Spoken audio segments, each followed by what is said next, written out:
friends, and welcome to Las Vegas. It's episode 2 of Karissa Eats the Streets, and today we will be walking the entire Las Vegas Strip, all the way from the fabulous Welcome to Vegas sign to the Stratosphere. We will be eating at the most iconic Las Vegas restaurants along the way. We'll also be taking on some fun Vegas challenges, and of course we'll be exploring all the most fabulous hotels and casinos. And since this is a fitness challenge, we'll also be tracking all of our steps, all of our calories burned versus calories consumed, and how many miles we walk by the end of the day. The strip is actually only 4.2 miles long, so we'll be making some detours to really rack up the mileage. And yeah, I am so excited. So let's go eat the streets Vegas style. All right, fam, we're starting off strong with our first detour of the day at Bagel Mania, which opened all the way back in 1989, and it is an icon in the Las Vegas breakfast scene, okay? They recently reopened in 2021, which is why it has this like sleek Vegas diner vibe, but apparently they have like the best breakfast in Vegas. There's a bunch of celebrities that come here. They're known for a classic New York City style bagel, so we'll see if it compares, but they also have like massive breakfast sandwiches, and I heard their black and white cookies are really good, so yeah. Let's go try it out. We are starting out with the ultimate triple decker. This thing was $26, which I feel like is not even bad for how much meat is in here. So you pick 2 different meats. We got pastrami and corned beef, duh. You pick your bread, we got rye, of course. And they make their own Thousand Island here. And coleslaw, wait, sauerkraut, wait, coleslaw. The double decker, sky high. Oh, it's a monster. I'm not gonna be able to fit it in my mouth, but I'm gonna try. I'm gonna try for you. That's what she said. That's a lot of meat. The Thousand Island is so good though. It's so like tangy. It's almost like a spicy zesty. It's really good. And the meat is super tender. We also got this beautiful old school bagel sandwich with sausage, egg, and cheese. It also looks quite gorgeous. And it's on an everything bagel, of course. You kidding me? They did toast it without being asked, which is curious. If they are an authentic New York style bagel, you know what I'm saying? We don't need those toasted, but I don't mind a toasted bagel. I'm not a bagel snob when it comes to toast. Anyway, on to the food. This was $12.25. Ooh, it's really salty. Like, I think they put salt on the crust that adds so much flavor. Sausage is super tender. Cheese is really melty. That's a fire bagel sandwich. Damn. And the bagel has a nice chew and a crispy crust. I'm impressed. It's like the perfect hangover food. Not that I'm hungover. A little chili oil or hot sauce. Mwah. And this is the biggest black and white cookie I have ever seen in my life. Oh my God. It's the size of my head. And it looks beautiful. It looks so soft. It's so soft and fluffy. It really just does remind me of cake. And the icing is super sweet. Great black and white cookie. This place is fire. 10 out of 10 would recommend Bagel Mania if you're in Vegas. And you can judge a deli on how good their pickle is, okay? Great crunch, very juicy, very tangy. Kind of soft in the middle, but so crunchy, crispy on the outside. Great pickle. This place knows what's up.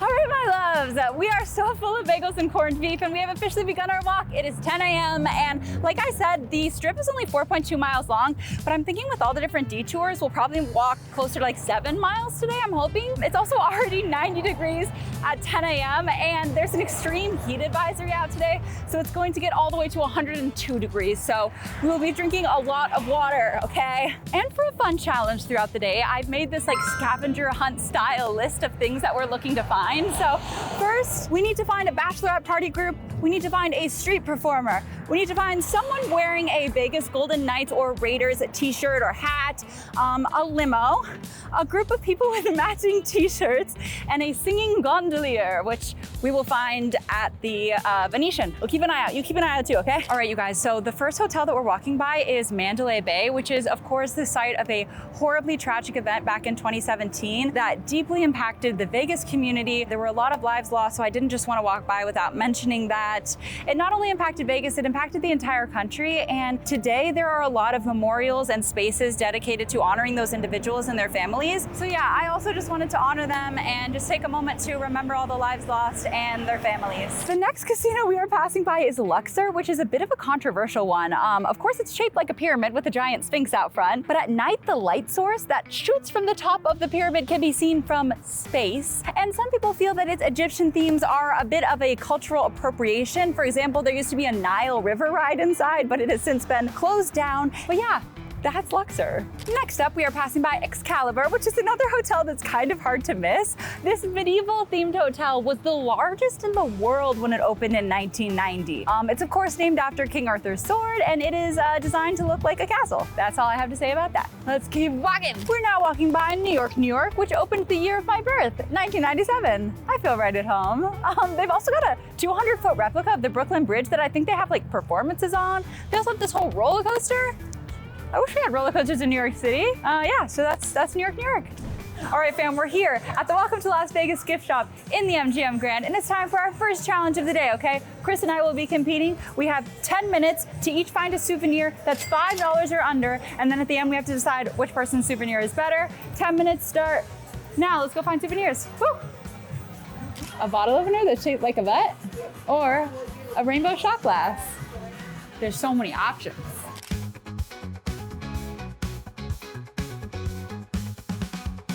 We finished the challenge with 2 minutes and 20 seconds to spare. And you guys, I definitely won, okay? Chris went for the cool rainbow shot glass. It is pretty dope, it is pretty fun. It's got a nice rainbow bottom. It was $4.95, a steal. But look at what I found.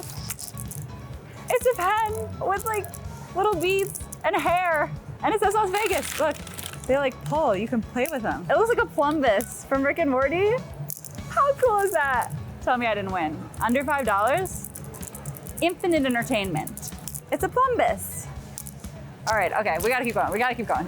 We are officially on our way to lunch, and we've stopped at Fat Tuesdays because did you even go to Vegas if you didn't get a giant tower of some fruity frozen drink that's way too sweet and way too strong and honestly goes down way too easy. And it's named the 190 octane because they used to make it with a 190 proof grain alcohol. Now it's made with Everclear, which I don't know if that's much better, but yeah, let's try it. That is strong. Wow. It's actually not too sweet. It was only $22 too. I feel like that's kind of a steal. Am I crazy? It's a lot. Like he was filling this thing up. Oh Lord. Gordon Ramsay hates to see me coming after I've had a 190 octane. But yeah, let's go to Hell's Kitchen. As you guys might be able to tell, I don't always maintain the healthiest balanced diet, so I have to find ways to implement nutrition into my diet whenever I can, which is why I am so excited that the sponsor of today's video is Live It Up's Super Greens Powder. This is an all-natural daily greens formula designed to support your gut health and digestion, sustain your energy, and meet your daily nutrition goals. Live It Up has become a part of my morning routine every day. I just take one scoop and I drink it every day before the gym, and it's such a simple step to the day, but it makes such a difference. Live It Up is made with organic vegetables, it's dairy-free, gluten-free, sugar-free, and it's always tested for quality. But honestly, my favorite part is that it just starts my day with a really healthy keystone habit that sort of becomes a trigger for other healthy wellness behaviors to follow. It's pretty good, because once I have my daily greens powder, I just know that my day is off to the right start. You know, it motivates me to hit the gym, to get more steps in, and even be more productive in my workflow. Live It Up is designed by nutritionists, tested for quality, and if you use the QR code on screen or you click the link in the description, you can get 15% off your first order, as well as a 30-day money-back guarantee and free shipping. So what are you waiting for? Go try it out. We just checked the first thing off of our scavenger hunt. We saw a sax man on the street and we tipped him. And we have also now walked 2.7 miles, period. I'm feeling great. And we're on our way to Hell's Kitchen. We are walking past a Pelly, and I will talk about it for more time, but we gotta run because we're late for our reservation. Let's go. All right, fam, it's 12 p.m. and listen, no iconic Vegas food crawl is complete without a visit to Gordon Ramsay's Hell's Kitchen, which is designed to look almost exactly like the show. So the kitchen is actually split up into red and blue sections, just like the show, but it's not just women on the red side and men on the blue side like the show. And yeah, it's completely open concept, so you can watch them make the beef Wellington, and there's screens all around. They're playing the show, so you can watch Gordon, yell at people and make them cry. But yeah, we have the famous beef Wellington, which was $73. I didn't know it was this expensive. I thought it was like the price of like a steak. That's crazy. The plating is beautiful, Gordo. Okay, I'll give it to you. The plating's gorgeous. It's got this beautiful potato puree, glazed root vegetables, and red wine demi-glace, of course. And let's see. All right, Gordo, my first bite ever of beef Wellington. I've never tried this before, so cheers. It tastes like I thought it would. Pretty tender, pretty juicy. I feel like the glaze is doing the heavy lifting. It's very rich, it's very savory. I want to try a bite just of the pastry. Whoa, that is so intensely buttery and salty. Ooh, I want like a croissant, just wrapped up in whatever filling they use on the crust. Yeah, it's good. Okay, let's try the vegetables. Glazed root vegetables. The carrot is really good. It's very soft and kind of sweet. I like the glaze, it's very creamy as well. Yeah, that's delicious. I mean, I'm not gonna say it's better than a normal steak dish because at the end of the day, it's just a very tender steak, but it is yummy. I think the saltiness of the prosciutto in the crust is like my favorite part, but Chris made a great point that one of the best parts of a steak is like the crispy seared outside, and this is just all like a soft texture. The outside is a little bit of like a flaky crisp, but it's just not quite the same as like a steak. It's a very British meal.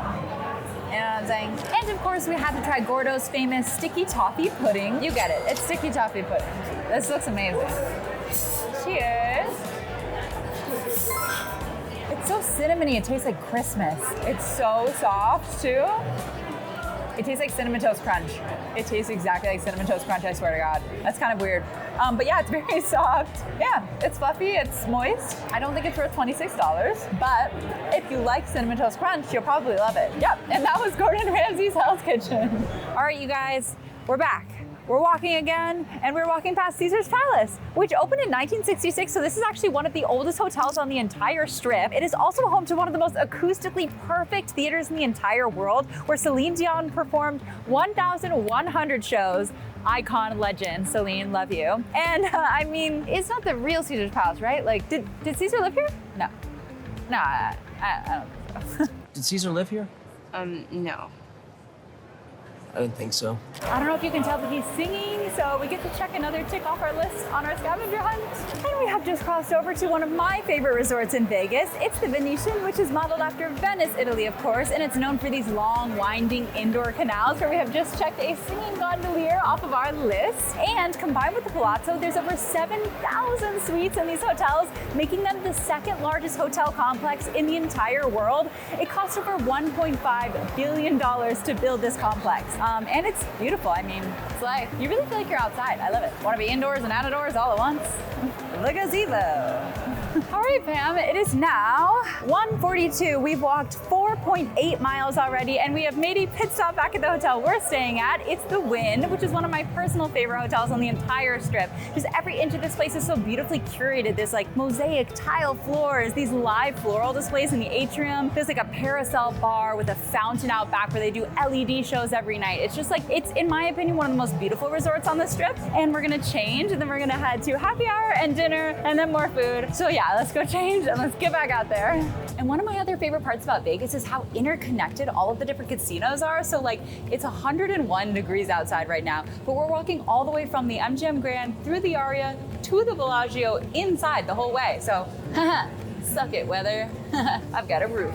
We just got to the Arya, and usually this lobby display is like massive and beautiful. Like for Chinese New Year, they had a whole dragon like looping its way through the entire atrium, and they had like realistic looking bubbles that are like the size of you. Anyway, usually it's really beautiful in here, but right now it's astrology themed and it looks kind of lame, but I do love the Arya. It's a gorgeous resort. It always smells so good in here. And again, it's connected to the Park MGM, it's connected to the Bellagio, so it's just really easy to get around. But yeah, the Arya, kind of lame right now. It does still smell good though. And now we're walking through the Cosmo, which is of course known for this massive 3-story chandelier bar with over 2 million sparkling beads. Like, they threaded 2 million beads to build this bar. They're wearing matching shirts. Check it off our bucket list. Our scavenger hunt. Yay! All right, friends, we have changed for the evening portion of our trek, and we backtracked just a little bit to the Park MGM, which actually, fun fact, is the first resort we ever stayed at in Vegas, and it's the first smoke-free casino in Vegas, which is very cool. But anyway, we are here for happy hour at Italy because, listen, Vegas is not just about casinos and buffets anymore. This has become one of the top culinary destinations in America, and Italy is really like a historic culinary destination on the Vegas Strip now. I mean, they've got wood-burning Neapolitan pizza ovens flown in from Naples. They're making fresh pasta every day, and they've got region-specific wines from all over Italy. So yeah, we're gonna go do happy hour. Yeah, let's go eat at Italy. All right, we are really at Italy for a happy hour because they actually have a pretty good happy hour deal. They have a $10 tricolor flight. That's not the one we got because we're bougie. I got the Barolo flight. We are not wine connoisseurs, so I feel like I'm not gonna describe this very well, but we'll see. It's a bit more acidic, honestly, than the other Barolo wines that I've had. It's very bright, not too sweet, Cabernet. I kind of like the Cabernet better. It's definitely more like rich and bold. It's got a little bit of like a tangy aftertaste. And then this is called the Valenti. It's the Valenti.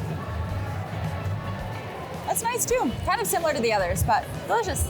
We also got the tagliatelle ragu bolognese because we saw them making the tagliatelle fresh and it just looks so good. This is one of my favorite dishes that we had in Bologna while we were there because they literally invented the bolognese. So I'm excited to see if this compares to Bologna, Italy, which has the best Italian food. We're trying it now. Cheers. The meat has a lot of flavor. The pasta is perfectly al dente. It's like firm, but also kind of soft, but also kind of chewy. Oh, I love that texture so much. It's just so satisfying. I need another bite to make sure I love the sauce. Yeah, it's pretty rich, and honestly, the ragu is really tender. Like, this is fire. I think this is just as good as some of the stuff we've had in Italy. Come on, Italy. You know what would make it fire? Chili oil. I'll do a little parm sprinkle. A little fresh parm. It adds the perfect salty cheesiness. That's so good. And then we finally headed into the Bellagio, which is honestly the most iconic hotel on the whole strip. And my favorite part of the resort is their gorgeous botanical gardens, which change every season, and they use over 10,000 plants, and it's completely free to visit. The current display is this really surrealist summer with like Baroque-inspired flower sculptures and these giant animals dressed up like royalty. It's always just so stunning and like weird, but really cool. And then we had dinner reservations at the Mayfair Supper Club, which is inspired by supper clubs throughout the 1920s through the 1950s, and it's like dinner and a whole show. Like, they have a live band, they have jazz performers and cabaret dancers. The performers were honestly amazing. Everyone was having the best time, and I even got to meet one of the dancers who watches these vlogs, and we got a picture together, and she gave me this like secret coupon for a free shot. She was so cool. And anyway, okay, so we started with this really fluffy salted buttered loaf that tasted just like Hawaiian bread. Kind of sweet, really moist, and it had this nice flaky salt on top. And then if there's wontons or dumplings on a menu, Chris is going to order them every time. They were honestly really juicy and tender though, and they came with this spicy broth that tasted like chili. It was like really peppery and a little bit spicy, and then our waiter brought us these oysters topped with caviar and gold. We didn't order them, but I felt so bougie, I can't even lie. And they were honestly delicious, really fresh. And okay, why was the sushi so freaking good? It had this spicy tuna and crispy shrimp tempura and this super tender melt in your mouth hamachi on top. Like, Chris doesn't even like sushi and he loved it. He said he's gonna try more now because it was so good. We also tried their truffle pasta that was drowning in the richest, creamiest sauce with this super strong, earthy truffle flavor. The pasta wasn't super al dente, but it was like steamy hot and really satisfyingly creamy. And this beef fried rice was kind of sweet. It did come with some sort of chili sauce on top, but it wasn't super spicy. It was still pretty good though. It was kind of buttery. And then we ended the meal with this dessert cigar. Like, how adorable. The milk chocolate panna cotta was really nice and smooth, and it had this crunchy hazelnut topping, and this berry compote underneath added an extra layer of fruity sugariness. And then the cigar was filled with a passion fruit ganache that was so tart. The chocolate had a really great snap too. And then of course we had to watch the fountain show on our way out of the Bellagio. It uses over 1,200 water jets and 4,500 lights. It is such an iconic part of the strip, and it really never gets old because the music is always changing. And then it was time to keep walking. We are currently passing Resorts World, which is actually one of the newest hotels on this trip. It opened back in 2021 with this giant 100,000 square foot LED screen. It's one of the biggest LED screens in the entire world. And inside it's very high tech too. They've got like a bunch of like digital immersive art galleries and stuff. So yeah, let's go check it out. They have their own version of the Sphere. It's huge.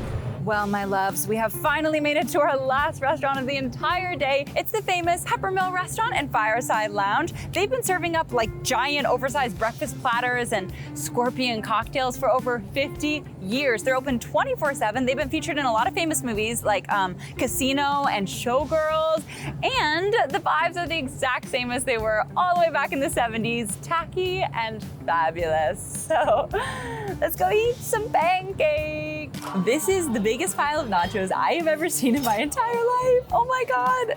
It's the biggest pile of nachos I've ever seen. That's crazy. Wow. That looks so good. I'm gonna get a fat jalapeno on here. Cheers, loves, friends.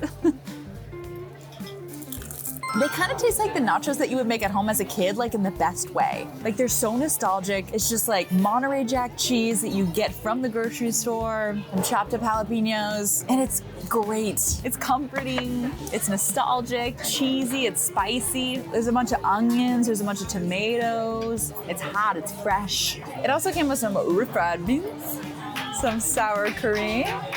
Cheers! Wow, the refried beans are so creamy, so cheesy. The sour cream is like kind of fluffy. It's really good. Let's try the salsa. It's very smoky, kind of sweet, a good amount of heat, or maybe that was the jalapenos, but that's really good too. Oh, this is like late night heaven. I want to be here at 4 a.m. after the club. I would just down this whole pile. Delish. It's our last dish of the day. It is a giant warm brownie sundae. This is the most beautiful dessert I think I have ever laid eyes on. Is this hot fudge? Brownies, ice cream, whipped cream. There's a cherry on top. Oh my God, I'm in love. Oh wow, this is just beautiful. I don't even want to eat it. She's gorgeous. I'm obsessed. Let's go. Got some brownie. Got some fudge. Cheers. Oh my God. The hot fudge is so good. It's so chocolatey, it's so rich. The crunchy chocolate chips add a lot of texture. The brownie is warm. The ice cream is creamy, like a great vanilla flavor. That's crazy. That's crazy. Nobody should be eating this much food, but we're going to. This place is legit, can confirm. Now on to the stratosphere. I don't think I've ever eaten this much in a day in Las Vegas in my entire life. I'm so full. We gotta walk to the Strat. It'll be good. It'll be good for us. It's gonna be great. Okay, come on guys, let's go. Oh my God, you guys. We are walking past the last casino of our trip before we reach the Stratosphere. It's Fontainebleau, which is the newest casino on the Strip. It took 16 years to build, and it's the tallest building in Nevada, which is crazy to me. Anyway, we did an entire vlog just about the Fontainebleau, so you can go watch that. There's so much info. We ate at every single restaurant. It was all really delicious, but we don't have time to go in there right now because we gotta make it to the Strat. We're so close. Let's go. Oh my God, you guys, we finally made it to the end of the Strip. We are at the Stratosphere, which is actually the tallest observation tower in the entire United States. It's 350 feet taller than the Eiffel Tower. Okay, it's huge. I feel like the camera doesn't do it justice. But on top of the tower, there's actually 3 different thrill rides. There's like a mechanical arm that whips you around. There's one that like sends you over the edge. There's one that like flings you up in the air. I will not be doing any of those because I will 100% puke if I do that. But we made it. I'm very proud of us. And for the fitness recap of the day, we have walked 8.08 miles. We have burned 825 calories, period. And we've stepped 20,000 steps. I honestly am gonna be real with you. I did not count our calories that we ate today, so I have no idea what that adds up to. I ate a lot, I walked a lot, I feel awesome, I feel great. Final thoughts. I definitely feel different than our walk through Manhattan. This was way more like touristy and fun and like, I mean, it feels like an adult cruise ship. Like everywhere you go, there's just people having fun, there's people getting married, there's people celebrating anniversaries and birthdays, and it just feels like the entire city is just celebrating all the time. I realize this is obviously the tourist area of Las Vegas, and not all of Las Vegas is like the Strip. Yeah, we had an amazing time. This was so much fun. All of the food we ate today, for the most part, was incredible, and I would 100% recommend this. A lot of people actually drink from the bottom to the top of the Strip, and they call it the Strip Stumble. So, hey, if you're on a bachelor or bachelorette party, like that sounds like a fun idea. Anyway, yeah, thank you guys so much for watching. We love filming these vlogs. I was actually telling Chris that I think this is one of the most fun days that we've had in Vegas, which is crazy because we've been here like 10 different times and we always have a blast. We don't even gamble. We just like love coming here because it's such a party and it's such a good time. But I feel like I've seen more of the city than I've ever seen, and I just appreciate it more, I think. From the old casinos to the new, they all have like something to admire, something quirky, something fun. So yeah, this is a great time. Thank you guys so much for watching. I love you all so much. And comment what city we should do the next Karissa Eats the Streets vlog in. I have a few ideas, but I'm very excited to hear hear what you guys think. And yeah, I will see you in the next vlog very soon. And that's all for today. Bye, love you. Mwah.